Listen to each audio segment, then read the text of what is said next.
Second year में जो हमारा टॉपिक चल रहा है वो चल रहा है केमिकल रिएक्शंस ऑफ फिनॉल। और केमिकल रिएक्शंस ऑफ फिनॉल में एक वीडियो है वो ऑलरेडी अपलोड हो चुका है, जिसमें हमने फिनॉल की वो वाली रिएक्शंस देखी हैं जिनमें हाइड्रोक्सिल ग्रुप है वो इन्वॉल्वमेंट शो करता है, यानी कि वो रिएक्शन जिनकी वजह से फिनॉल की एसिडिक नेचर होती है। ठीक है, एसिडिक नेचर है वो पूरा मैंने एक वीडियो में ऑलरेडी एक्सप्लेन कर दिया है। उसके बाद अभी भी रिएक्शन तो वही चल रही है, reactions due to hydroxyl group. ठीक है, तो फिनॉल की यदि हम रिएक्शंस की बात करें तो रिएक्शंस कौन सी चल रही है? Reactions due to hydroxyl group,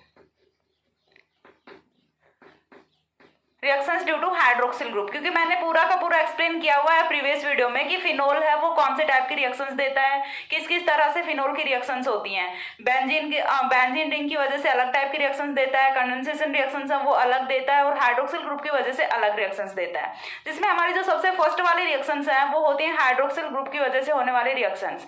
इनमें से मोस्ट ऑफ रिएक्शंस है वो सिमिलर होती है जस्ट एल्कोहल की, जिस तरह से एल्कोहल की रिएक्शंस होती हैं उसी तरह से अपनी फिनोल की रिएक्शंस होती हैं। लेकिन ये थोड़ी सी अल्कोहल से डिफरेंस भी जो करती हैं। क्यों? क्योंकि ये चीज मैंने प्रीवियस वीडियो में बताई है कि क्यों फिनोल की एसिडिटी है वो ज्यादा होती है।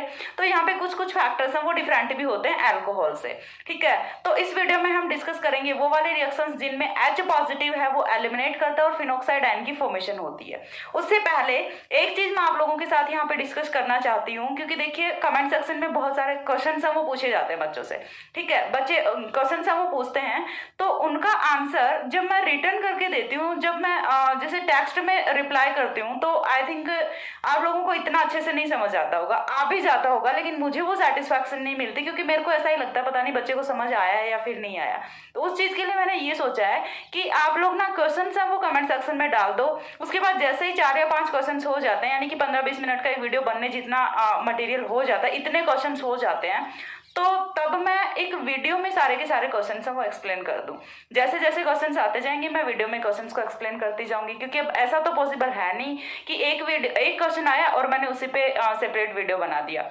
ऐसा तो पॉसिबल नहीं है। ठीक है, लेकिन उसके लिए मेरे को ये नीड नहीं है कि आपने क्वेश्चन करके छोड़ दिया, उसको कितने लाइक्स मिल रहे हैं उसके अकॉर्डिंग मैं वीडियो बनाऊंगी, उसके अकॉर्डिंग मैं आंसर करूंगी। नहीं, कोई भी क्वेश्चन यदि आप पूछ रहे हो तो मैं उसका आंसर कर दूंगी, क्योंकि टेक्स्ट में आई थिंक इतना अच्छे से समझ नहीं आता होगा जितना वीडियो में अच्छे से समझ आता है। क्योंकि देखिए मैं अपनी तरफ से पूरा का पूरा एक्सप्लेन करने की कोशिश करती हूँ, लेकिन फिर भी बहुत से ऐसे पॉइंट्स रह जाते हैं जिन्हें मैं एक्सप्लेन नहीं कर पाती। ठीक है, तो वो आप कमेंट सेक्शन में पूछते हैं, बहुत अच्छा लगता है, और आपकी क्यूरियोसिटी देख के और भी अच्छा लगता है कि बच्चे इतना डीपली पढ़ रहे हैं। ठीक है, तो क्वेश्चंस पूछा करो और मैं उनके आंसर हैं वो सेपरेट वीडियोस बना के कर दिया करूंगी। मेरे को ये भी थोड़ा अच्छा लगा, इसीलिए मैंने आपके साथ डिस्कस किया है। ठीक है, कुछ क्वेश्चंस ऐसे लगेंगे मेरे को कि जिनका आंसर मैं यदि कमेंट में भी करती हूँ तो आप लोगों को समझ आ जाएगा, तो वो तो मैं टेक्स्ट में कर दूंगी। अदरवाइज फिर मैं वीडियोस बना के और वीडियोस अपलोड कर दिया करूंगी। तब तक के लिए आपको वेट करना पड़ेगा, तब तक के लिए आपको थोड़ा सा पेशेंस रखना पड़ेगा। ठीक है, तो ये वे है, ये आई थिंक मैं यदि फॉलो करूँ, यदि आप लोग भी साथ में थोड़ा सा कॉम्प्रोमाइज करके चलते हो इस पे कि आपने यदि क्वेश्चन डाला है तो आप 2-4 दिन के लिए वेट कीजिए।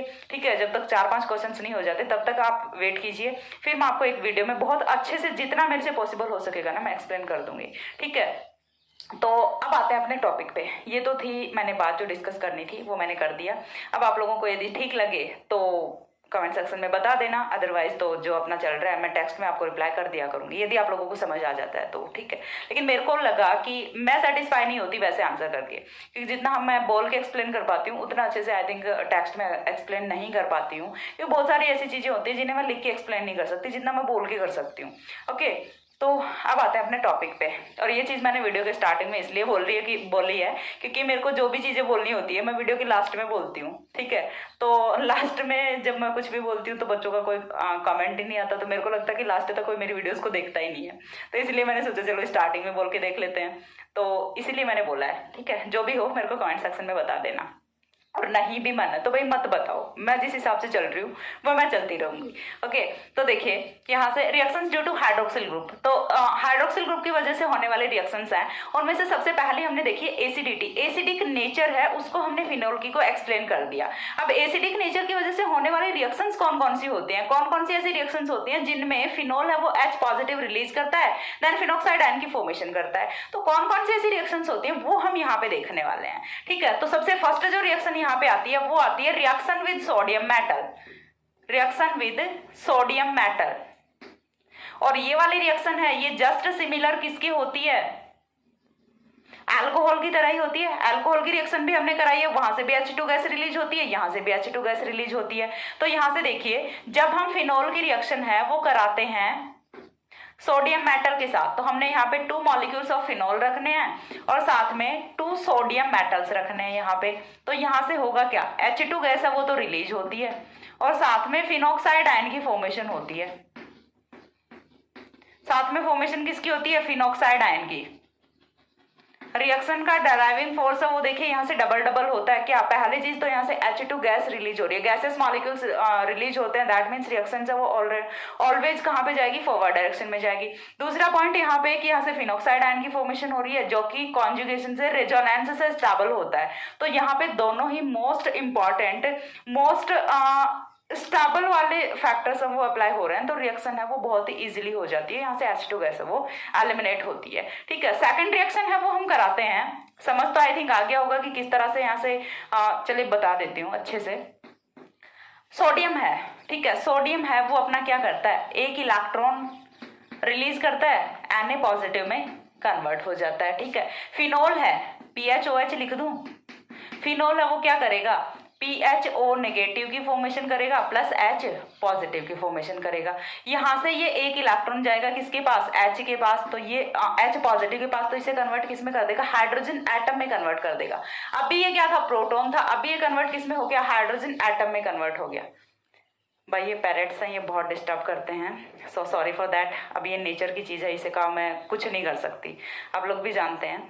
सो इसके साथ आपको थोड़ा कॉम्प्रोमाइज़ करना पड़ेगा। ये पैरेट्स जो भी जिनकी आवाज़ आ रही होती है, तो इसके साथ आपको थोड़ा सा कॉम्प्रोमाइज़ करना पड़ेगा, क्योंकि मैं भी काफ़ी डिस्ट्रैक्ट होती हूँ इससे, इसीलिए मेरी स्पीड है वो भी काफ़ी एनकरेज कर जाती है कुछ वीडियोज़ में। सो इतना आपको मैनेज करना पड़ेगा। तो देखिए यहाँ से क्या है कि ये जो एक इलेक्ट्रॉन है ये कहाँ पे जाएगा, H पॉजिटिव के पास जाएगा, प्रोटॉन के पास जाएगा। जैसे ही प्रोटॉन के पास जाता है तो इसे कन्वर्ट किस में कर देगा, हाइड्रोजन में कर देगा। ये तो हुई कहानी एक फिनोल की। अब अपने पास दूसरा फिनोल भी है, समझ आ रही है चीज। 2 फिनोल हमने लिए हुए हैं, देखिए यहाँ पे 2 लिखा हुआ है, 2 फिनोल लिए हुए हैं, साथ में 2 सोडियम लिए हुए हैं। तो एक फिनोल की कहानी से कौन आया, एक हाइड्रोजन आया। दूसरे फिनोल की कहानी से कौन आएगा, एक और हाइड्रोजन आएगा। दोनों हाइड्रोजन मिलकर फ्रेंडशिप करेंगे और फॉर्मेशन किसकी करेंगे, H2 गैस की फॉर्मेशन करेंगे। ठीक है, चीज क्लियर हो रही है। यहाँ से फॉर्मेशन किसकी होनी है, H2 गैस की फॉर्मेशन होनी है। तो इस तरह से यहाँ से H2 गैस का मॉलिक्यूल है वो एलिमिनेट करता है। अब इसके बाद सेकंड रिएक्शन है वो हमारी आती है कुछ इस तरह से। सेकंड रिएक्शन में हम फिनोल की रिएक्शन है वो करा देते हैं सोडियम हाइड्रोक्साइड से। ठीक है, sodium hydroxide is strong base. ठीक है, बेस के साथ यदि हम रिएक्शन करा रहे हैं तो यहाँ से क्या होना है, तो देखिए यहाँ से NaOH को यदि मैं कुछ इस तरह से लिख दूं तो आई थिंक किसी को कोई प्रॉब्लम नहीं होगी। NaOH को कुछ ऐसे लिख दूं मैं, OH Na, तो ये जो NaOH है बेसिक नेचर का है, बेसिक नेचर का है, तो ये क्या करेगा, बेस की ऑलवेज टेंडेंसी क्या होती है कि वो कहीं से H पॉजिटिव को एब्स्ट्रैक्ट करे, H पॉजिटिव को निकाल के लेके आए। तो H पॉजिटिव निकालने के लिए कहाँ पे है, यहीं पे है, यही वाला H पॉजिटिव है, इसी को ये OH निकालेगा। तो यहाँ से माइनस कौन होगा, H2 होगा। इस बार यहाँ से H2 गैस एलिमिनेट नहीं कर रही जब हम बेस के साथ रिएक्शन करा रहे हैं। क्यों हो रहा है H2O का मॉलिक्यूल यहाँ से एलिमिनेट, क्योंकि देखिए फिनोल की नेचर हम जानते हैं एसिडिक होती है, साथ में हमने बेस लिया हुआ। एसिड बेस की जब भी रिएक्शन कराते हैं तो गैसेस मॉलिक्यूल रिलीज नहीं होता ना, फॉर्मेशन किसकी होती है, फॉर्मेशन होती है ऑलवेज वाटर प्लस सॉल्ट की। ठीक है, जब भी हम एसिड बेस रिएक्शन कराते हैं तो प्रोडक्ट है वो क्या होता है, बोलेंगे मैडम कितनी बेसिक सी चीजें पढ़ा रही हैं। एसिड बेस की रिएक्शन कराते हैं तो यहाँ से फॉर्म क्या होता है, सॉल्ट प्लस वाटर की फॉर्मेशन होती है। तो यहाँ से भी कुछ ऐसा ही होने वाला है। तो यहाँ से फॉर्म क्या होगा, सोडियम फिनॉक्साइड, सोडियम फिनॉक्साइड, और साथ में मैं क्या लिख दूं, इस H2O को यहाँ पे लिख दूं, H2O और sodium phenoxide, salt plus water की यहाँ से फॉर्मेशन होती है। किस तरह से होती है वो चीज मैंने आपको एक्सप्लेन कर दी। लेकिन यहाँ पे एक कंडीशन और लगती है कि फिनोल है वो ओनली एंड ओनली रिएक्ट किसके साथ करेगा, स्ट्रॉन्ग बेसिस के साथ रिएक्ट करेगा, वीक बेसिस के साथ ये रिएक्ट नहीं करता। किसके साथ रिएक्ट नहीं करता, वीक बेसिस के साथ रिएक्ट नहीं करता। सिर्फ किसके साथ रिएक्ट करेगा, स्ट्रॉन्ग बेसिस के साथ रिएक्ट करेगा। क्यों करेगा ऐसा, क्योंकि फिनोल की नेचर हम बोल रहे हैं कि एसिडिक होती है, बट इतनी भी ज्यादा एसिडिक नहीं होती कि कोई बेस है जिसका रिएक्शन करने का मन ही नहीं है, भाई बहुत वीक है जो रिएक्शन नहीं कर सकता, तो उसको भी ये साथ में लेके चल रहे। इतनी भी अच्छी इसकी सिचुएशन नहीं होती, इतनी भी अच्छी इसकी एसिडिक कंडीशन है वो नहीं होती, एसिडिक नेचर है वो नहीं होती कि किसी वीक बेस के साथ भी रिएक्ट कर लेगा। हाँ, स्ट्रॉन्ग यदि सॉलिड पार्टनर पार्टनर मिल जाता है तो ये रिएक्शन लेके चल सकता है, ठीक है, अदरवाइज तो इसके बस का नहीं है। तो जब हम इसकी रिएक्शन कराते हैं, जब हम फिनोल की रिएक्शन कराते हैं, अगेन हमने फिनोल की रिएक्शन है वो किसके साथ करा दी, सोडियम बाइकार्बोनेट के साथ करा दी, ठीक है, सोडियम बाइकार्बोनेट के साथ करा दी। और सोडियम बाइकार्बोनेट अपना क्या होता है, वीक बेस होता है, तो इसके साथ फिनोल है वो कोई रिएक्शन नहीं देता, ठीक है, इसके साथ फिनोल है वो कोई रिएक्शन नहीं देता। तो ये जो रिएक्शन है यहां से हम डिफ्रेंशिएट कर सकते हैं फिनोल और कार्बोक्सिलिक एसिड को, क्योंकि कार्बोक्सिलिक एसिड है उसकी एसिडिक नेचर बहुत अच्छी होती है, जिसकी वजह से वो इसके साथ भी रिएक्शन करके ले जाता है, इसको भी साथ में थोड़ा सा क्रेडिट दे देता है कि हाँ ये सॉल्ट की फॉर्मेशन करने के लिए एबिलिटी रखता है, ठीक है। लेकिन फिनोल ऐसा नहीं करता, फिनोल कहता है कि भाई तेरे बस का नहीं है तो मेरे भी बस का नहीं है, चल तू अलग ही रहते हैं, अपने रिएक्शन ही नहीं करते, तो ये यहाँ से रिएक्शन नहीं करता। तो इस रिएक्शन से हम फिनोल और कार्बोक्सिलिक एसिड को डिफ्रेंशिएट कर सकते हैं। Phenol does not reacts with sodium bicarbonate, whereas carboxylic acid gives CO2 decarboxylation with NaHCO3 sodium bicarbonate. Okay, तो ये यहाँ से होती है फिनोल की हाइड्रोक्सिल ग्रुप की वजह से होने वाली रिएक्शन, जिनमें H पॉजिटिव है वो रिलीज होता है। तो कुछ रिएक्शंस हमने यहाँ पे देखी हैं, अभी और भी बहुत सारी रिएक्शंस हैं, हम एक एक करके सभी रिएक्शंस को देखने वाले हैं। एक बार इनका स्क्रीनशॉट लो। हो गया। इसके बाद नेक्स्ट जो रिएक्शन आती है वो आती है अपनी बेंजोइलेशन रिएक्शन, जिसे सॉटन बॉमन रिएक्शन भी बोलते हैं। नेक्स्ट जो फिनोल की रिएक्शन आती है वो आती है बेंजोइलेशन रिएक्शन। ये भी एसिडिक नेचर की वजह से होने वाली रिएक्शन ही है। इस वीडियो में हम सारी की सारी जितनी भी रिएक्शंस एक्सप्लेन करेंगे, सारी की सारी एसिडिक नेचर की वजह से होने वाली रिएक्शंस होंगी। तो सेकंड रिएक्शन है वो अपनी कौन सी आती है, बेंजोइलेशन रिएक्शन।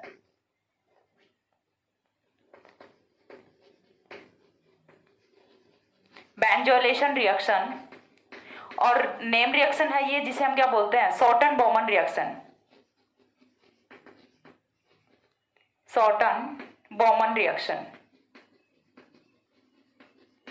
जो भी प्रोनाउंसिएशन आपका होता है आप वही यूज कीजिएगा जो अभी तक आप करते आए हो, ठीक है। सॉटन बॉमन रिएक्शन में होता क्या है, देखिए हमें क्या लेना है, अपना फिनोल लेना है।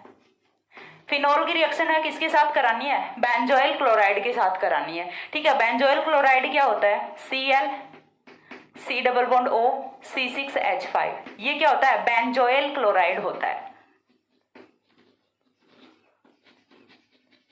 बेंजोइल क्लोराइड प्लस फिनोल की जब हम रिएक्शन कराते हैं ना, तो यहाँ से फेनिल बेंजोएट की फॉर्मेशन होती है, ठीक है। किस तरह से होगी, देखिए यहाँ से ये तो जाएगा हाइड्रोजन और यहाँ से ये जाएगा क्लोरीन, ठीक है। यहाँ से एक हाइड्रोजन जाएगा, क्लोरीन जाएगा, यानी कि इस वाले रिएक्शन में भी क्या हो रहा है, फिनोल है वो H पॉजिटिव दे रहा है। दैट मीन्स फिनोल की एसिडिक नेचर को ये रिएक्शन डिफाइन कर रही है। तो यहाँ से माइनस कौन होगा, HCl होगा, और HCl के माइनस होने से यहाँ पे फॉर्मेशन है वो कुछ इस तरह के कंपाउंड की होती है, O C double bond O C6H5, ठीक है। ये अपना क्या होता है, फेनिल बेंजोएट। फेनिल बेंजोएट की फॉर्मेशन होती है, और जो रिएक्शन है इसका पर्टिकुलर नेम क्या होता है, सॉटन बॉमन रिएक्शन होता है, या फिर बेंजोइलेशन रिएक्शन हम इसे बोल सकते हैं। तो यहाँ से फेनिल बेंजोएट की फॉर्मेशन होती है, ठीक है। अब इसके बाद जो और रिएक्शन आती है, नेक्स्ट रिएक्शन आती है वो हमारी आती है थर्ड रिएक्शन, एसाइलेशन रिएक्शन कर लेते हैं। इसी के साथ में एसाइलेशन रिएक्शन कर लेते हैं, क्योंकि दोनों रिएक्शंस है वो काफी सिमिलर हैं, दोनों रिएक्शंस का प्रोडक्ट है वो भी काफी सिमिलर यहाँ से जाता है। तो नेक्स्ट रिएक्शन है वो हम यहाँ से कर लेते हैं एसाइलेशन या फिर एसिटाइलेशन। एसाइलेशन या फिर एसिटाइलेशन रिएक्शन। एसाइलेशन या एसिटाइलेशन रिएक्शन में हमें करना क्या होता है, फिनोल की रिएक्शन है वो हम किसके साथ कराएंगे, देखिए एसाइलेशन या फिर एसिटाइलेशन का फिक्स होता है कि एक बार तो हम क्या यूज कर ले, अपना एसाइल क्लोराइड यूज कर लें, दूसरी बार हम एसिटिक एनहाइड्राइड यूज कर लें। तो देखिए फिनोल की रिएक्शन है वो हम कराएंगे दो डिफरेंट रिएजेंट्स के साथ, और दोनों से ही होने वाली रिएक्शन है वो अपनी कौन सी होगी, एसाइलेशन या फिर एसिटाइलेशन रिएक्शन होती है। एक बार के लिए सपोज दैट हमने फिनोल की रिएक्शन कराई है CH3 C double bond O Cl के साथ, ये अपना क्या होता है, एसाइल क्लोराइड होता है। जब हम एसाइल क्लोराइड के साथ में रिएक्शन कराएंगे तो देखिए यहाँ से होगा क्या, ये वाला क्लोरीन जाएगा, ये वाला हाइड्रोजन जाएगा, माइनस क्या होगा, HCl होगा, और साथ में फॉर्मेशन है वो किसकी होनी होती है, देखिए जब यहां से चला जाएगा H पॉजिटिव तो बचेगा कौन, O नेगेटिव बचेगा, O नेगेटिव पे कौन जुड़ेगा, C डबल बॉन्ड O, यहाँ से कौन जुड़ेगा, C double bond O, CO लिख दूं, कोई प्रॉब्लम नहीं है। अब CO के साथ में कौन जुड़ेगा, CH3 जुड़ेगा। ठीक है, CO के साथ में कौन जुड़ा है, CH3 जुड़ा है। चलो इसको ऐसे ही लिख देती हूँ, फील नहीं आ रही हो सकती है शायद आपको। ठीक है, ये यहाँ से एक प्रोडक्ट की फॉर्मेशन हुई। ठीक है, तो यहाँ से देखिए हुआ क्या है, जनरली यदि हम देखें तो एस्ट्रिफिकेशन हुआ है और यहाँ से फॉर्मेशन है वो किसकी हुई है, एस्टर की फॉर्मेशन हुई है। And we all know that कि एसाइलेशन या फिर एसिटाइलेशन रिएक्शन का प्रोडक्ट है वो ऑलवेज ही क्या होता है, एस्टर ही होता है। तो यहाँ से एस्टर की फॉर्मेशन है वो अपनी हो जाती है। अब एस्टर की फॉर्मेशन हो गई, ये तो हुआ रिएक्शन का एक प्रोडक्ट। एसाइलेशन हुआ है, क्यों, क्योंकि यहाँ पे जो एसाइल ग्रुप है उसका एडिशन हुआ है। Acyl group CH3 C double bond O क्या होता है अपना, एसाइल होता है। या फिर हम इसे किस तरह से लिख सकते हैं, कुछ इस तरह से भी लिख दें तो भी प्रोडक्ट है वो सेम ही माना जाएगा। OAC लिख दें तो भी जो रिएक्शन का प्रोडक्ट है वो यही होगा। आप चाहे ये वाला लिख रहे हो चाहे ये वाला लिख रहे हो, सेम ही चीज होती है। अब इसके बाद जो सेकंड रिएक्शन है वो हम कराते हैं एसिटिक एनहाइड्राइड के साथ। एसिटिक एनहाइड्राइड है वो अपना कुछ इस तरह का कंपाउंड होता है। ठीक है, बहुत बार हम डिस्कस कर चुके हैं दोनों रिएक्शंस के बारे में, सो मैं थोड़ा सा फास्टली यहाँ से फॉरवर्ड चलती हूँ क्योंकि बहुत बार हम इन रिएक्शंस को कर चुके हैं। ठीक है, तो यहाँ से देखिए हमने इसे ब्रेक किया, ऑक्सीजन पे नेगेटिव, इधर पे पॉजिटिव। ऑक्सीजन के नेगेटिव चार्ज के साथ यहाँ से H पॉजिटिव रिएक्ट करेगा। माइनस किसे होना है, यहाँ से HCl जा रहा है, यहाँ से कौन जा रहा है, प्लस में एसिटिक एसिड जा रहा है, CH3 C double O H जा रहा है। ठीक है, और फॉर्मेशन किसकी हो रही है, अगेन रिएक्शन का प्रोडक्ट है वो तो सेम ही आना है, OC double bond O CH3। तो यहाँ से भी फॉर्मेशन किसकी हो रही है, एस्टर की फॉर्मेशन हो रही है। एंड हम सब लोग जानते हैं कि चाहे हम असाइल क्लोराइड लें चाहे एसिटिक एनहाइड्राइड लें, ऑलवेज प्रोडक्ट है वो सेम ही फॉर्म हो रहा होता है। ठीक है, तो सेम प्रोडक्ट की यहाँ से फॉर्मेशन होती है।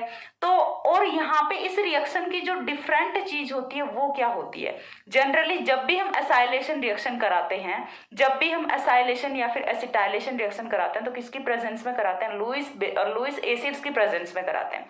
लेकिन ये वाली जो रिएक्शन है ये थोड़ी स्पेसिफिक रिएक्शन है, और ये वाली रिएक्शन है ये होती है in the presence of base. ठीक है, बेस की प्रेजेंस में हम ये रिएक्शन कराते हैं। और बेस की प्रेजेंस में रिएक्शन कराने के पीछे का रीजन क्या होता है, ऐसे ही नहीं है कि इस बार मन कर गया तो बेस की प्रेजेंस में रिएक्शन करा दी, नहीं, यहाँ पे एक पर्टिकुलर रीजन होता है कि बेस की प्रेजेंस में रिएक्शन कराने का।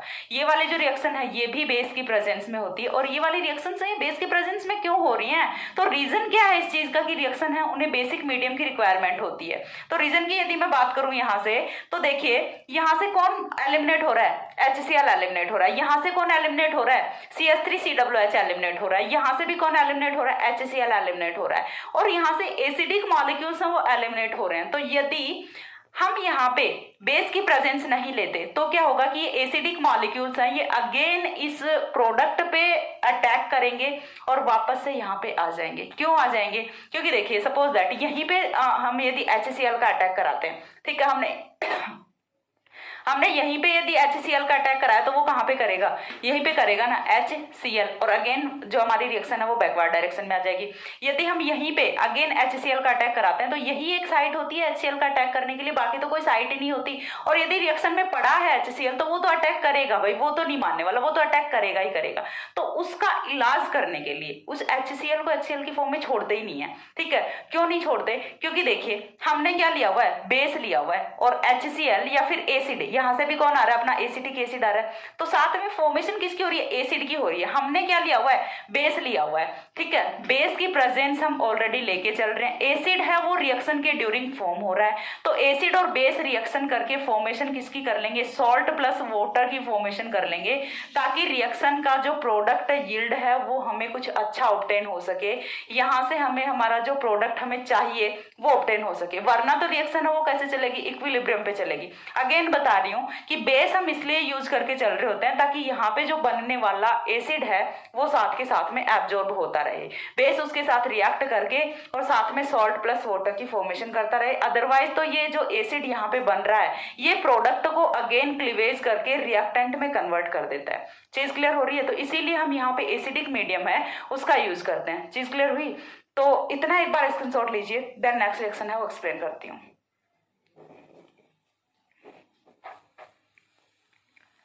हो गया, इसके बाद देखिए नेक्स्ट जो अपनी रिएक्शन आती है वो आती है रिएक्शन विद एल्किल हैलाइड्स। ठीक है, हमें क्या करना है, एल्किल हैलाइड्स के साथ रिएक्शन करानी है, या फिर इसे इथरिफिकेशन भी बोल सकते हैं। जिस तरह से हम एसाइलेशन या फिर एसिटाइलेशन को एस्ट्रिफिकेशन बोल सकते हैं, सिमिलर वे में ये वाली रिएक्शन है, ये अपनी कौन सी होती है, इथरिफिकेशन, ETHERIFICATION, इथरिफिकेशन रिएक्शन, या फिर हम इसे क्या बोल सकते हैं, reaction with alkyl halides. Alkyl halides के साथ में जब हम फिनोल की रिएक्शन कराते हैं तो यहाँ से प्रोडक्ट है वो अपना ईथर फॉर्म होता है। इतनी चीज तो क्लियर है। तो देखिए रिएक्शन है वो हम देख लेते हैं। हमने क्या लिया हुआ है, फिनोल लिया हुआ है। फिनोल की रिएक्शन है वो हम किसके साथ करा रहे हैं, एल्किल हैलाइड्स। एल्किल हैलाइड्स को हम डिनोट किस तरह से करते हैं, RX से डिनोट करते हैं। अब RX की जब रिएक्शन करा रहे हैं तो देखिए यहाँ से होना क्या है, RX इस तरह से लिख दूं, कोई प्रॉब्लम नहीं है किसी को। तो ये जो X है ये इस हाइड्रोजन के साथ रिएक्ट करेगा और माइनस यहाँ से क्या होना है, HX होना है। माइनस कौन होगा, HX होगा। और फॉर्मेशन है वो किसकी होगी, देखिए यहाँ से फिनोल, ऑक्सीजन है वो एज इट इज है। अब जब यहाँ से हाइड्रोजन जा रहा है तो ये किसकी फॉर्म में जाएगा, पॉजिटिव की फॉर्म में। ऑक्सीजन पे चार्ज कौन सा छोड़ेगा, नेगेटिव। यहाँ से हैलाइड जा रहा है तो नेगेटिव की फॉर्म में जाएगा ऑब्वियसली, और R पे चार्ज कौन सा आएगा, पॉजिटिव। पॉजिटिव निगेटिव मिलके बॉन्ड की फॉर्मेशन करेंगे और यहाँ से R है। इस तरह से ईथर की फॉर्मेशन हो जाती है। ठीक है, ROR क्या होता है, ईथर होता है, ROR। ये वाला जो पूरा ग्रुप हम इसे R कंसिडर कर सकते हैं। तो यहाँ से ईथर की फॉर्मेशन है वो हो जाती है। अब इसके बाद कुछ और एग्जांपल्स हम देख लेते हैं। जैसे मैंने यहाँ पे रखा है फिनोल। ठीक है, फिनोल की रिएक्शन है वो हमने करा दी ClCH3 के साथ में। ठीक है, CH3Cl के साथ में हमने रिएक्शन करा दी तो यहाँ से प्रोडक्ट क्या फॉर्म होगा, माइनस तो कौन होता है, HCl होता है, और साथ में प्रोडक्ट है वो अपना यहाँ से कुछ इस तरह से होता है, OCH3। ठीक है, अब देखिए यहाँ पे जो ऑक्सीजन है उस पे क्या आ रहा है, एल्किल ग्रुप ऐड हो रहा है, तो इसे O एल्काइलेशन के नाम से भी पूछा जा सकता है। ठीक है, तो ये वाली रिएक्शन है, इसे और क्या बोला जा सकता है, O एल्काइलेशन। O एल्काइलेशन यानी कि ऑक्सीजन पे क्या हो रहा है, एल्काइलेशन हो रहा है, एल्किल ग्रुप का एडिशन हो रहा है, तो हम इसे क्या बोल सकते हैं, O एल्काइलेशन बोल सकते हैं। ये वाली रिएक्शन है ये भी होती है in the presence of base. ये वाली रिएक्शन है ये भी बेस की प्रेजेंस में होती है, और रीजन है वो यहाँ पे भी सेम होता है, क्योंकि यदि हम इस HCl को फ्री छोड़ देते हैं तो ये अगेन यहाँ पे रिएक्ट करेगा और रिएक्शन को बैकवर्ड डायरेक्शन में लेके जाएगा। That's why we are using base here. ठीक है, इसीलिए हम यहाँ पे बेस का यूज करते हैं ताकि यहाँ से हमारा जो प्रोडक्ट है वो एक अच्छी यील्ड में हमें ऑब्टेन हो सके।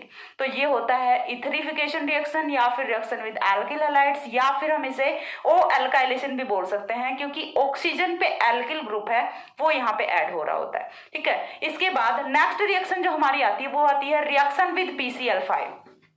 ठीक है, रिएक्शन विद PCl5 या फिर PCl3 के साथ हम रिएक्शन वो करा सकते हैं।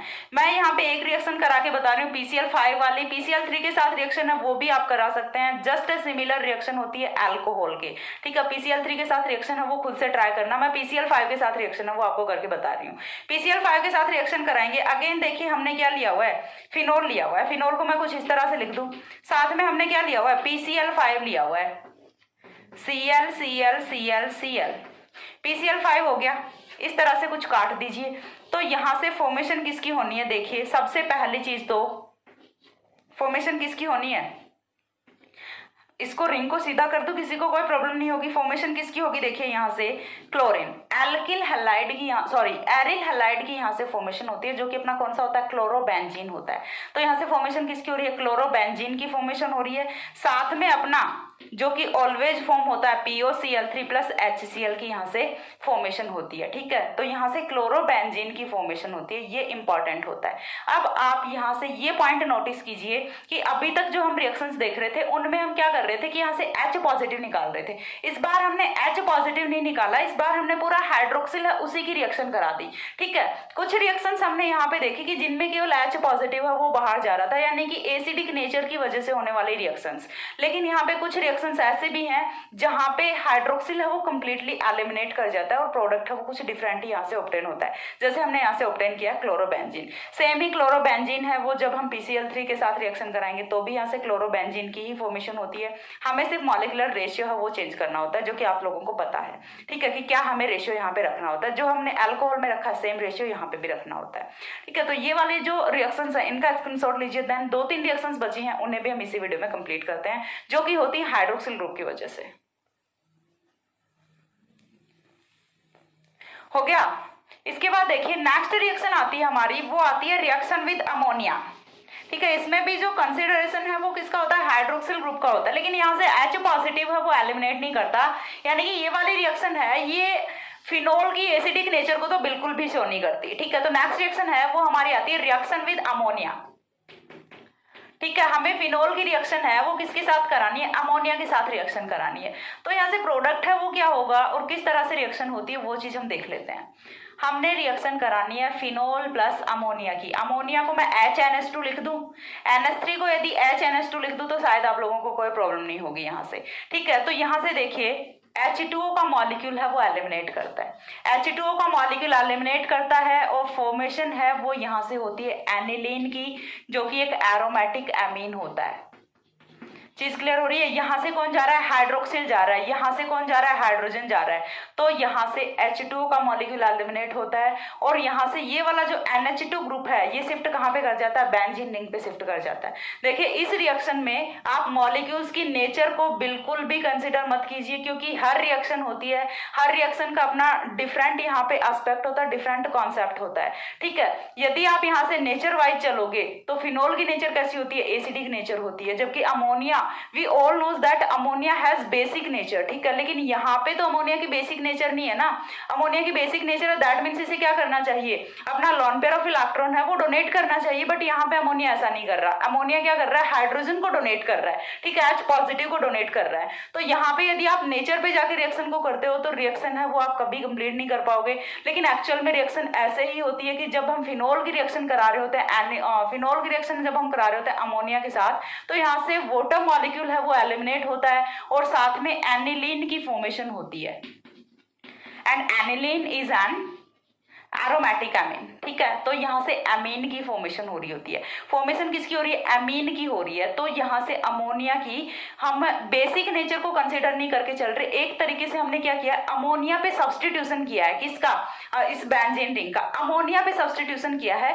फिनोल की यहाँ पे हम जो बिल्कुल पर्टिकुलर नेचर होती है उसकी वजह से रिएक्शन नहीं हो रही। रिएक्शन किसकी वजह से हो रही है, रिएक्शन का जो डराइविंग फोर्स है वो यहाँ से क्या है कि यहाँ से एनिलीन एक एरोमेटिक कंपाउंड, एरोमेटिक अमीन की फॉर्मेशन हो रही है। यही रिएक्शन का यहाँ से डराइविंग फोर्स होता है, जिसी की वजह से यहाँ पे जो हाइड्रोजन है इसका सब्सटीट्यूशन हो रहा है, ठीक है। इसे आप as a substitution reaction consider कीजिए, ना कि यहाँ से आप इसे एसिड बेस रिएक्शन कंसीडर कीजिए। तो ये जो रिएक्शन है ये एसिड बेस रिएक्शन टाइप की बिल्कुल भी नहीं है, ये चीज आपको माइंड में क्लियर होनी चाहिए। नेक्स्ट रिएक्शन है वो हमारी आती है यहाँ से reaction with zinc, reaction with zinc metal. एक बार हमने कराई है सोडियम मेटल के साथ रिएक्शन, दूसरी बार हम करा रहे हैं जिंक के साथ रिएक्शन। तो जब हम जिंक के साथ रिएक्शन कराते हैं तो यहाँ से बेंजीन की फॉर्मेशन होती है। जब हम रिएक्शन कराते हैं जिंक के साथ तो यहाँ से बेंजीन की फॉर्मेशन होती है, और जिंक के साथ जब हम रिएक्शन कराते हैं तो यहाँ पे देखिए फॉर्मेशन होती है अपना बेंजीन की, C6H6 की फॉर्मेशन होती है। किस तरह से होती है, और साथ में यहाँ से बनता है जिंक ऑक्साइड, ZnO की फॉर्मेशन होती है, ठीक है। ZnO की यहाँ से फॉर्मेशन होती है। किस तरह से होगी, देखिए इस फिनोल को मैं कुछ इस तरह से लिख दूं, ठीक है, इस फिनोल को मैं ऐसे लिख दूं OH, ठीक है, प्लस में जिंक लिख दूं, ठीक है। तो यहाँ से हो क्या रहा है, देखिए ऐसे काट दो, अब समझ आ गई रिएक्शन किस तरह से हुई है। जिंक है वो क्या करता है, 2 इलेक्ट्रॉन्स देता है, 2 इलेक्ट्रॉन्स देके, और जिंक है वो कन्वर्ट किस में होगा, यहाँ पे कुछ मैं एक्सप्लेन करती हूँ। जिंक है वो -2 इलेक्ट्रॉन करके कन्वर्ट किस में होता है, जिंक +2 में कन्वर्ट होता है, Zn+2 की फॉर्मेशन हो गई। अब देखिए ये वाला जो जिंक है ये तो कन्वर्ट हो गया Zn+2 में, यानी कि इसे क्या चाहिए, -2 वाला कोई मॉलिक्यूल चाहिए। और ऑक्सीजन पे भी नो दैट कि ऑक्सीजन है वो ऑक्साइड की फॉर्म में होता है, O-2 की फॉर्म में होता है। तो यहाँ से O-2 और Zn+2 दोनों रिएक्शन करके किसकी फॉर्मेशन करते हैं, ZnO की फॉर्मेशन करते हैं। अब यहाँ पे स्टोरी आती है इन 2 इलेक्ट्रॉन्स की, कि ये 2 इलेक्ट्रॉन्स हैं, ये कहाँ पे जाते हैं। तो देखिए यहां से जब ऑक्सीजन बॉन्ड तोड़ेगा तो ये भी अपने बॉन्ड के इलेक्ट्रॉन्स को साथ में लेके जाएगा, यहां से बॉन्ड ब्रेक करेगा तो यहां से भी बॉन्ड के इलेक्ट्रॉन्स को साथ लेके जाएगा, यानी कि सारा का सारा सब कुछ समेट के लेके जा रहा है साथ, पीछे कुछ नहीं छोड़ के जा रहा। पीछे वालों की हालत है वो गरीब है, लेकिन जिंक है वो थोड़ा सा फेवर करता है और 2 इलेक्ट्रॉन्स यहाँ पे छोड़ के चला जाता है। ठीक है, तो यहां से जो मिलने वाले 2 इलेक्ट्रॉन्स है उनमें से एक जाता है हाइड्रोजन पे और एक जाता है इस वाले कार्बन पे। ठीक है, इस वाले कार्बन पे एक इलेक्ट्रॉन जाएगा, एक इलेक्ट्रॉन जाएगा हाइड्रोजन पे, दोनों मिलके यहाँ से बॉन्ड की फॉर्मेशन करते हैं, यानी कि इस वाली पोजीशन पे ये वाला हाइड्रोजन है ये आके ऐड हो जाता है और फॉर्मेशन किसकी करता है, बेंजीन की फॉर्मेशन करता है। ठीक है, फॉर्मेशन किसकी होती है, बेंजीन की फॉर्मेशन होती है। तो ये रिएक्शन होती है रिएक्शन विद जिंक। जब हम जिंक के साथ रिएक्शन कराते हैं फिनोल की तो यहाँ से बेंजीन की फॉर्मेशन होती है। साथ ही में एक चीज और कि यहाँ से ये वाले जो रिएक्शन है, एक बार के लिए ऊपर वाले रिएक्शन में चलिए, ये वाले जो रिएक्शन है ये यहाँ से डिहाइड्रेटिंग एजेंट्स की प्रेजेंस में होती है। हमने यहाँ पे ZnCl2 है वो यूज किया हुआ है। डिहाइड्रेटिंग एजेंट्स की प्रेजेंस में रिएक्शन होती है तभी यहाँ से डिहाइड्रेशन हो रहा होता है, -H2O हो रहा होता है। ठीक है, तो ये हमारी हो गई और 2 रिएक्शंस। इसके बाद एक रिएक्शन और बचती है हमारी, तब तक एक बार आप इनका स्क्रीनशॉट लीजिए। हो गया। इसके बाद देखिए यहां से एक रिएक्शन हमारी और बचती है जो कि अपना क्लेजन रीअरेंजमेंट। ठीक है, रिएक्शन कौन सी है, क्लेजन रीअरेंजमेंट। क्लेजन रीअरेंजमेंट अपनी रिएक्शन होती है जो कि हाइड्रोक्सिल ग्रुप की वजह से होती है, तो थोड़ा सा लेंथी रीअरेंजमेंट है, सो इस वीडियो में मैं उसे एक्सप्लेन नहीं करूंगी और काफी इंपॉर्टेंट भी है। तो क्लेजन रीअरेंजमेंट का मैं एक सेपरेट वीडियो बनाऊंगी। ये जो बाकी की रिएक्शंस हैं इसे मैंने यहीं पे एक्सप्लेन किया है, लेकिन क्लेजन रीअरेंजमेंट है वो भी रिएक्शन होती है कि हाइड्रोक्सिल ग्रुप की वजह से होने वाले रिएक्शंस में से एक है। ठीक है, क्लेजन रीअरेंजमेंट जब हम कंप्लीट कर लेते हैं तो हाइड्रोक्सिल ग्रुप की वजह से होने वाली रिएक्शंस है वो कंप्लीट हो जाती हैं। देन हम करेंगे कंडेंसेशन रिएक्शन एंड देन हम करेंगे बेंजीन रिंग की वजह से होने वाली रिएक्शंस। ठीक है, सो नेक्स्ट मैं क्लेजन रीअरेंजमेंट है वो एक्सप्लेन करती हूँ। तब तक के लिए सी या, have a good day, thanks for watching.